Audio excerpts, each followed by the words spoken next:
Meus irmãos, se formos pensar em todas essas palavras de Jesus no Evangelho de hoje, a gente iria fazer só como eu fiz aqui agora, passar a página e ir adiante, sem mesmo pensar nessa mensagem, ou até mesmo rir de tudo isso que Jesus nos ensina.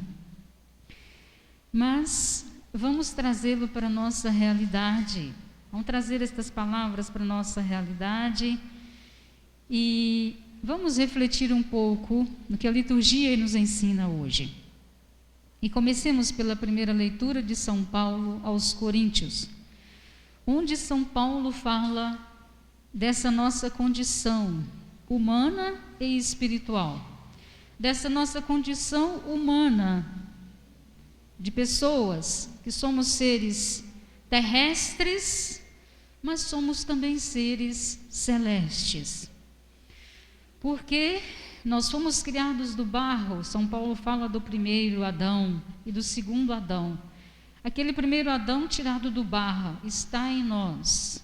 Primeiro Adão, que veio da terra para a terra, vai voltar. É também um símbolo, simbolizado nesse nosso corpo material, que é matéria. Nós temos esse corpo material e nós também temos os desejos desse corpo material, os instintos, as inclinações desse corpo material, desse corpo natural que está em nós. E São Paulo fala também desse ser celeste, espiritual que está em nós. É aquele sopro da vida que lá em Adão foi depositado. Quando Deus, fazendo o Gênesis traz para nós, Deus soprando naquele barro, deu vida a um ser. É o ser vivo, como diz São Paulo aqui.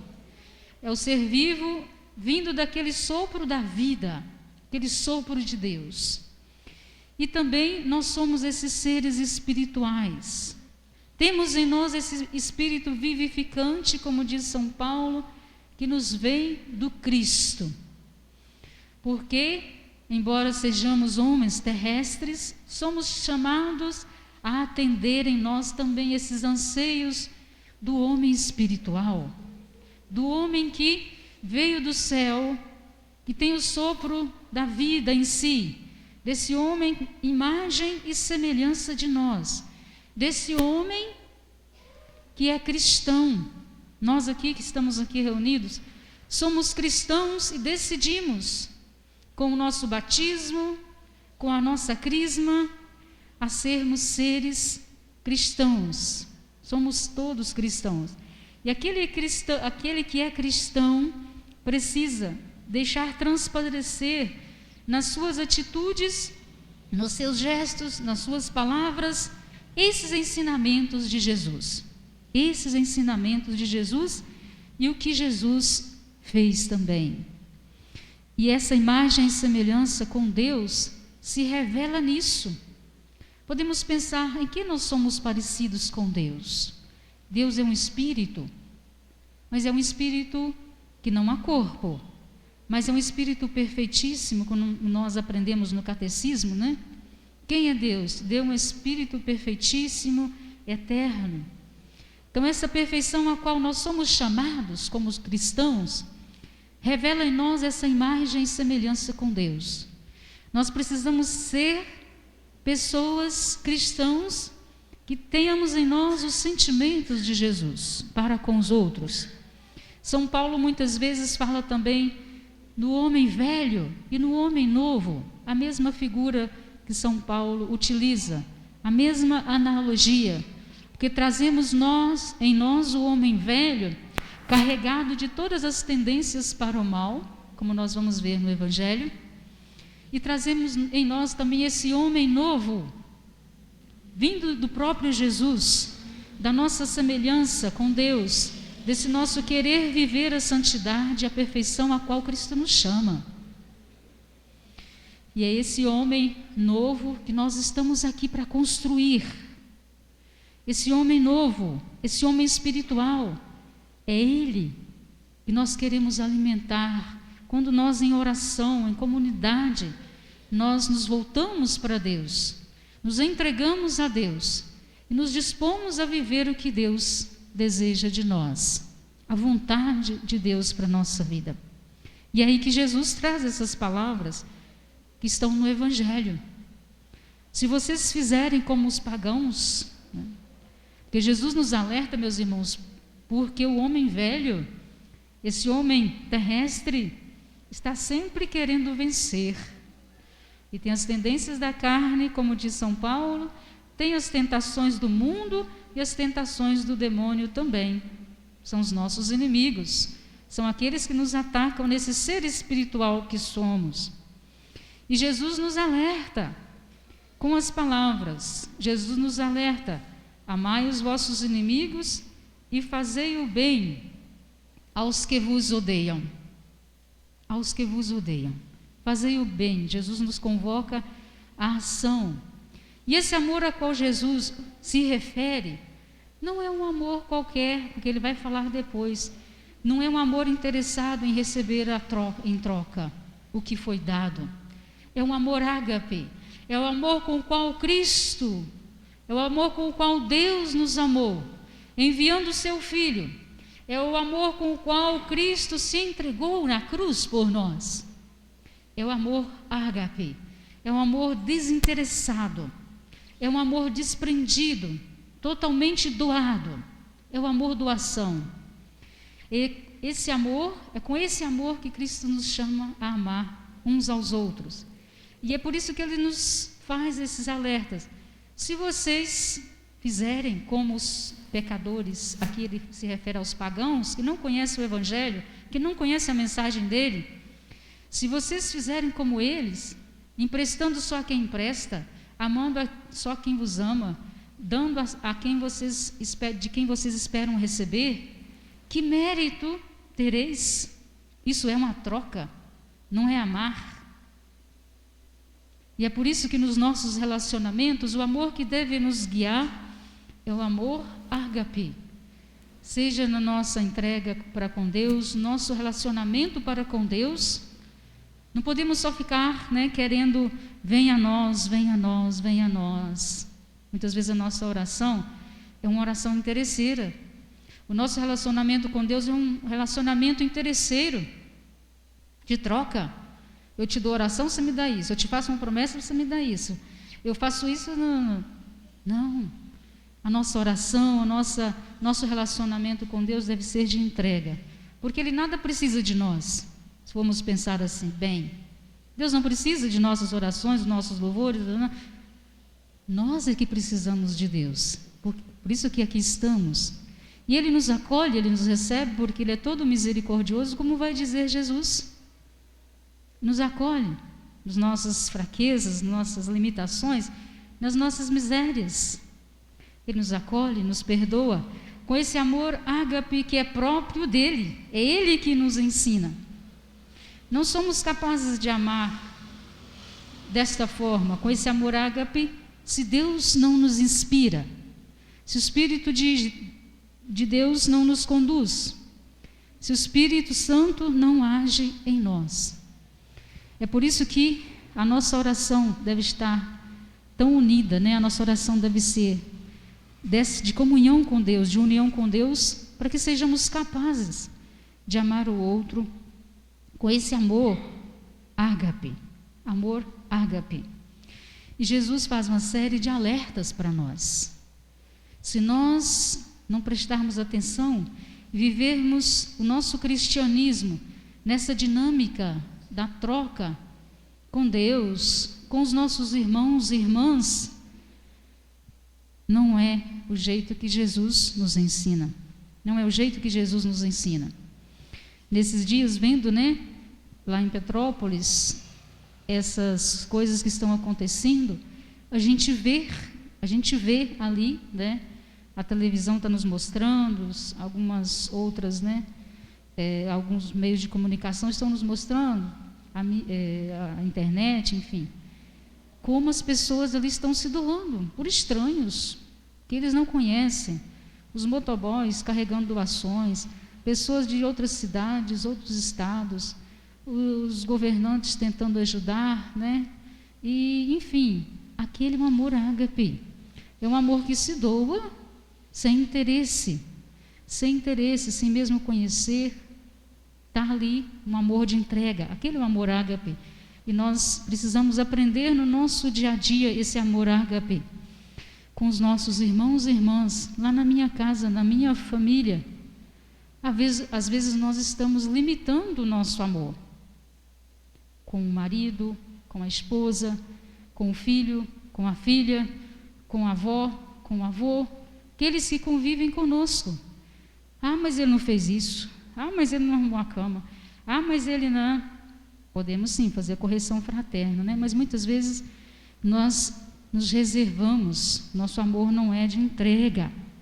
Isso vale para todos, seja para os santos e para os pecadores, né? Seja para os santos e para os pecadores. Todos nós precisamos mudar em alguma coisa.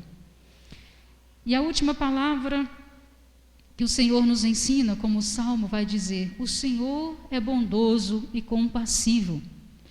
E o Salmo todo, como foi cantado aqui, né, fala desse amor misericordioso de Deus, ao qual nós precisamos espelhar, nós devemos espelhar. Esse amor bondoso, compassivo, misericordioso. Jesus nos alerta. Olha uma frase que pode resumir a vida cristã: fazei aos outros aquilo que vocês querem que vos façam. Simples, né? Mas será que a nossa mente, né, nossa razão, o nosso coração chega em profundidade a realmente entender isso? Talvez até entende, né? Entendemos aqui. Fazer ao outro o que eu quero que façam a mim. Será que assim funciona no nosso dia a dia, nas nossas relações? Realmente não é, né? Não importa aqui, vamos dizer assim, quem nós achamos que sejam os nossos inimigos. Às vezes nós não queremos ter inimigos, e de fato não queremos, mas nem sempre nós conseguimos agradar a todos. Como Jesus, ele não conseguiu agradar a todos e foi parar numa cruz. Às vezes, como Jesus teve inimigos, nós podemos ter também inimigos, por vários motivos. Um deles pode até ser por sermos cristãos. Nós podemos ter inimigos por aí, por sermos cristãos, por agirmos como cristãos, como para termos em nós os sentimentos de Cristo. Nós podemos ser odiados, nós podemos ser perseguidos, nós podemos ser rejeitados como Cristo foi. Mas Jesus nos convida. E depois Jesus resume, né, encerra o Evangelho, dizendo para nós dessa herança, dessa recompensa que teremos. Se nós agirmos conforme os seus mandamentos, se agirmos conforme Ele nos ensina, nós receberemos no final uma medida transbordante, sacudida. Essa medida, meus irmãos, é a herança ao qual o Pai nos chama. Essa herança que está reservada para o nosso homem espiritual, para o nosso ser espiritual, para o nosso ser celeste. Aquela centelha de eterno que está em nós, aquela centelha do divino que está em nós, aqueles sentimentos que estão em nós, se nós agirmos conforme, nós seremos recompensados um dia, e é com abundância, é em abundância que Jesus nos promete, a herança, o céu.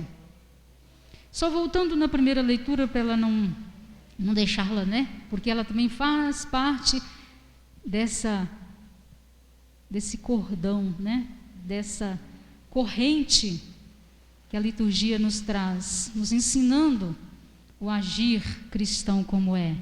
Olha Davi, homem de Deus, ungido por Deus para ser rei de Israel. ele, respeitando também Saul, que foi ungido, ele não é capaz de ferir Saul.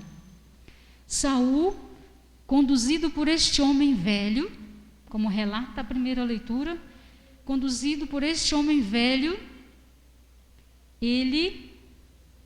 esse ser terrestre, ele vai odiar Davi. Ele estava com muita inveja de Davi, porque Davi era elogiado pelo povo, e o povo cantava: Davi matou 10.000, Saul matou só 1.000, e isso levantou a ira no coração de Saul, e ele perseguia Davi para matar, porque ele sabia que Davi tinha sido ungido para ser o próximo rei, e ele então começa a ficar com inveja, o seu coração se endurece, o homem terrestre fala mais alto em Saul, e ele então começa a perseguir Davi, quer a morte de Davi, quer eliminar. E Davi testemunha o homem espiritual, temente a Deus, fiel a Deus, com sentimentos bons que ele trazia em seu coração. E embora Deus tivesse colocado em suas mãos, naquele episódio lá, em que ele consegue chegar até Saul, que estava dormindo, embora ele pudesse ali matar Saul, ele não o faz, porque ele teme a Deus e sabe que Saul é ungido do Senhor e não lhe faz nenhum mal. Resumindo, encerrando essa nossa reflexão, essa misericórdia de sermos compassivos, bondosos, como o Salmo nos diz, é que a liturgia nos ensina hoje, e é esse chamado que nós precisamos viver na nossa vida. Buscarmos essa identificação com Deus, essa comunhão com Jesus, na oração, na Eucaristia, nas celebrações, no nosso dia a dia, na nossa vida de oração pessoal, em casa, procurarmos viver tudo isso que Jesus nos pede, e a nossa recompensa será grande, será transbordante, será alegria plena, será para sempre, quando entregarmos o nosso ser espiritual, o nosso ser eterno, nos braços do Pai. Amém? Creio em Deus